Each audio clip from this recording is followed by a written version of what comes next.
करेंगे इस matter around अ spew का पार्ट 2 कि पार्ट फर्स्ट अगर आपने नहीं देखा हो तो आप उसकी वीडियो देख लीजिए, तो जिससे आपको ये चैप्टर अच्छे से क्लियर हो जाएगा। Okay, so let's start separating the components of a mixture.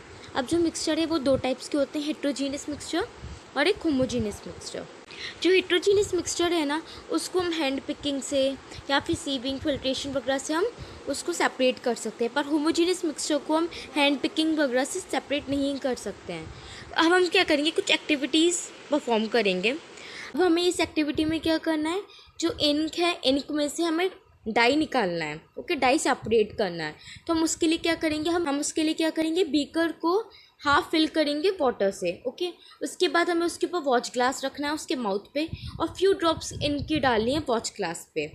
Okay, देखो जैसे गेट डायग्राम में शो हो रहा है, ठीक है, वैसे ही हम क्या करेंगे, हमें बीकर लेना है, वाटर, बीकर में वाटर डालना है, हाफ बीकर में वाटर डालना है, उसके ऊपर वॉच ग्लास रखना है, वॉच ग्लास पे आप इंक रखेंगे। ओके, फिर हम क्या करेंगे, उसको हीट देंगे, ठीक है, उसको बर्न करेंगे।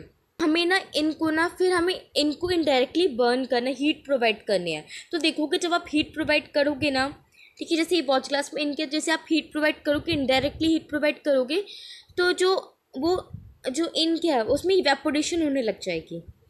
अब इन जब तक आपको लगे कि हाँ इनके में कोई चेंज नहीं हो रहा है, कोई भी हमें चेंज दिखाई नहीं दे रहा है, उसके बाद उस बर्नर को हम बंद कर देंगे। तो हमें क्या मिल जाएगा, हमने क्या ऑब्जर्व किया कि हमने वॉलेटाइल, जो कि वॉलेटाइल कंपोनेंट था solvent from its non volatile solute by method of evaporation, हमने वेपोरेशन की मदद से जो वॉलेटाइल कंपोनेंट है, मतलब सॉल्वेंट है, वॉलेटाइल कंपोनेंट क्या था, वाटर हमारा, जो कि एक सॉल्वेंट था, है ना, इंक में जो जब हमने उसको बर्न किया तो वाटर इवेपोरेट हो गया। वॉलेटाइल कंपोनेंट मतलब होता है कि वॉलेटाइल मतलब होता है जो चीज़ उड़ जाती है, ठीक है, और नॉन वॉलेटाइल होता है जो वहीं की वहीं रहती है, मतलब जो उड़ती नहीं है उसे हम नॉन वॉलेटाइल कहते हैं। ऐसे इवेपोरेशन की मदद से हमने इंक में से डाई सेपरेट आउट कर दी। अब हम दूसरे एक्सपेरिमेंट परफॉर्म करते हैं कि मिल्क में से हम क्रीम को कैसे निकालेंगे। हम क्या करेंगे, टेस्ट ट्यूब में फुल क्रीम मिल्क लेंगे, उसके बाद उसे हमें सेंट्रीफ्यूज करना है सेंट्रीफ्यूगल मशीन से।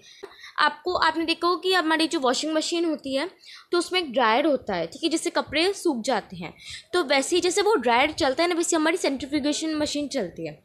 तो हमें उसको क्या करना है, हमें सेंट्रीफ्यूगेशन मशीन में डालना है 2 मिनट्स के लिए, ठीक है। और अगर सेंट्रीफ्यूगल मशीन नहीं है आपके पास तो आप मिक्स चर्नर भी यूज़ कर सकते हो, जो कि हम किचन में यूज़ करते हैं मोस्टली, ठीक है। तो ऐसे ही एक्सपेरिमेंट परफॉर्म करके ना, जो डेयरी हमारे जो शॉपकीपर्स होते हैं वो मिल्क में से क्रीम निकालते हैं। अब ये क्या होता है कि ये जो चीज़ें ना, जैसे मिल्क में से हम क्रीम निकालने हैं, वो फिल्ट्रेशन से नहीं होती, फिल्ट्रेशन टेक्निक से हम इसको सेपरेट नहीं करते हैं।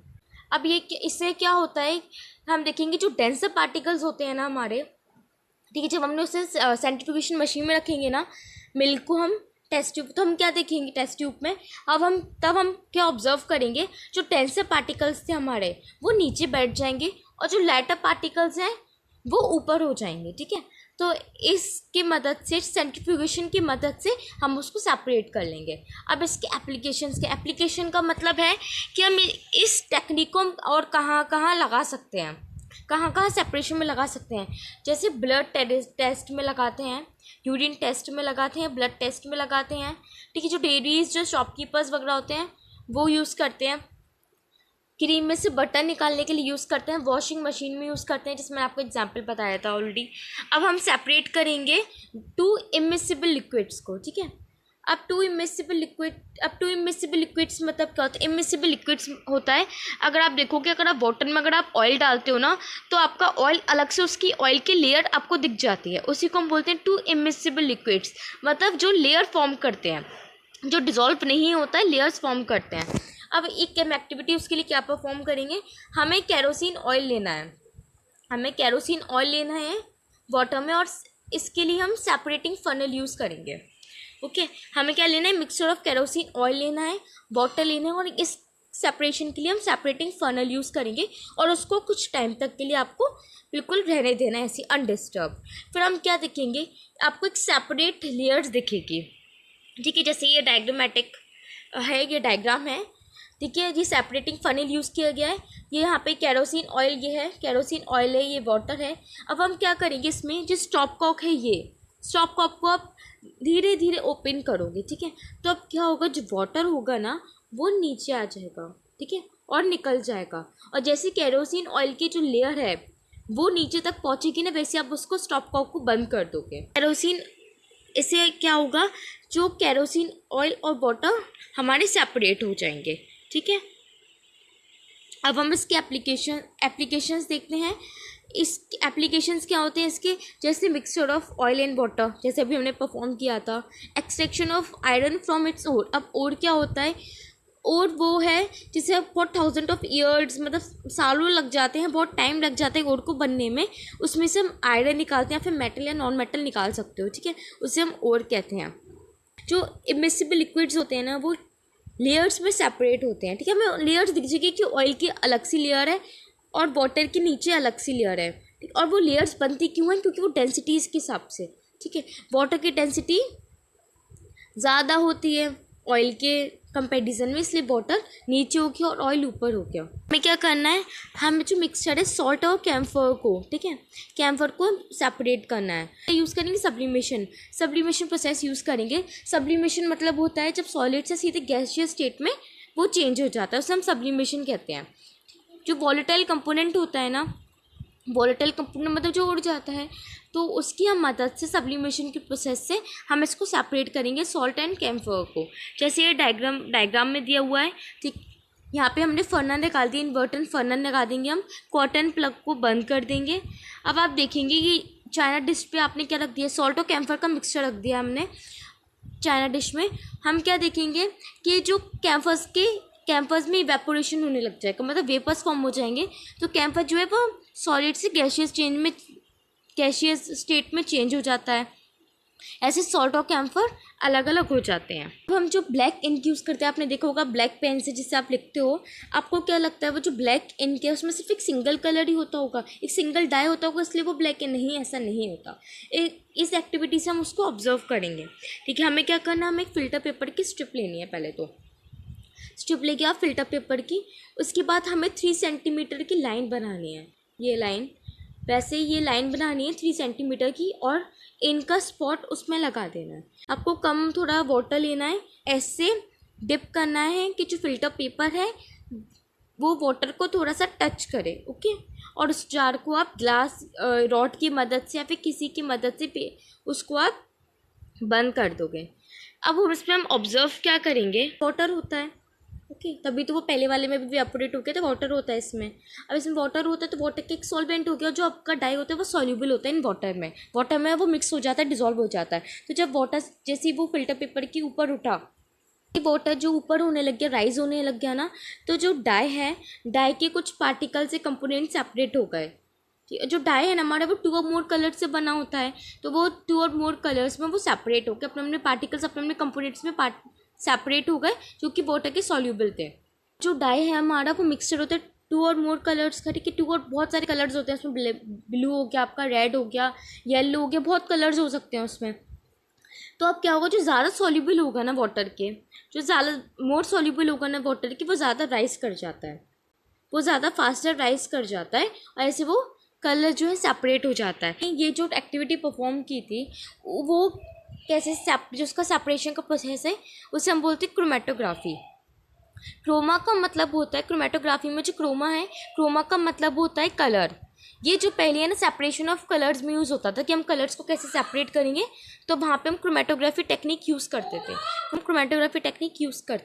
Chromatography is the technique used for separation of दो solutes that dissolve in the same solvent. जो सेम सॉल्वेंट में जो सॉल्यूट्स डिजॉल्व होते हैं उसे सेपरेट करने में क्रोमेटोग्राफी काम आती है। जैसे सेम सॉल्वेंट हमारा वाटर था और सेपरेशन ऑफ दो सॉल्यूट्स क्या थे, ब्लैक कलर हो गया आपका, येलो कलर हो गया, वैसे वो सेपरेट हो गए।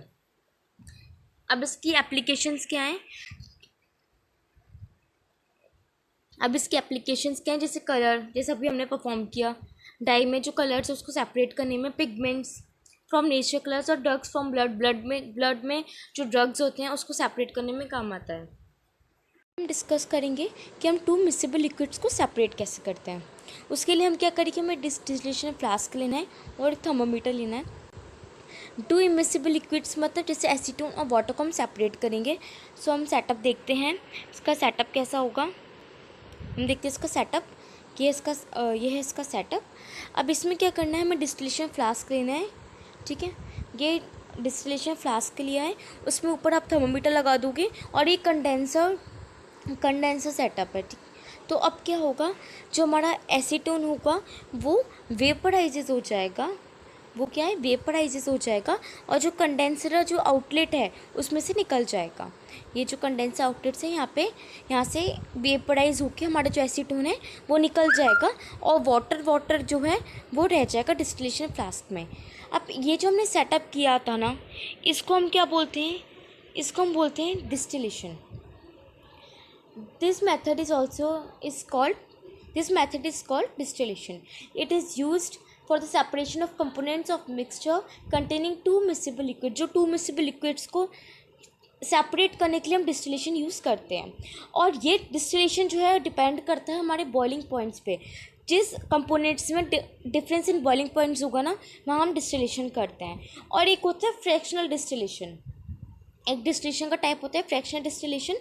वो वहाँ होता है जहाँ पे बॉइलिंग पॉइंट है जो लेस देन 25 केल्विन होता है, ठीक है, जिसमें फ्रैक्शनल डिस्टिलेशन में लेस देन 25 केल्विन हमें बॉइलिंग पॉइंट चाहिए होता है, तब जाके हम फ्रैक्शनल डिस्टिलेशन करते हैं। हमें फ्रैक्शनेटिंग कॉलम यूज़ करना होता है, ओके। डिस्टिलेशन फ्लास्क और कंडेंसर के साथ साथ एक फ्रैक्शनेटिंग कॉलम भी यूज़ करेंगे, जैसे ये डायग्राम में दिया हुआ है। देखिए इसमें हमारा जो फ्रैक्शनल वो है, देखिए जैसे इसमें हमारा फ्रैक्शनल डिस्टिलेशन है, देखिए जैसे इसमें हमारा फ्रैक्शनल डिस्टिलेशन है वो शो हो रहा है, ठीक है। तो इस सेटअप में हम फ्रैक्शनल डिस्टिलेशन भी यूज़ करते हैं। हम एयर में से हम गैसेस को सेपरेट करेंगे।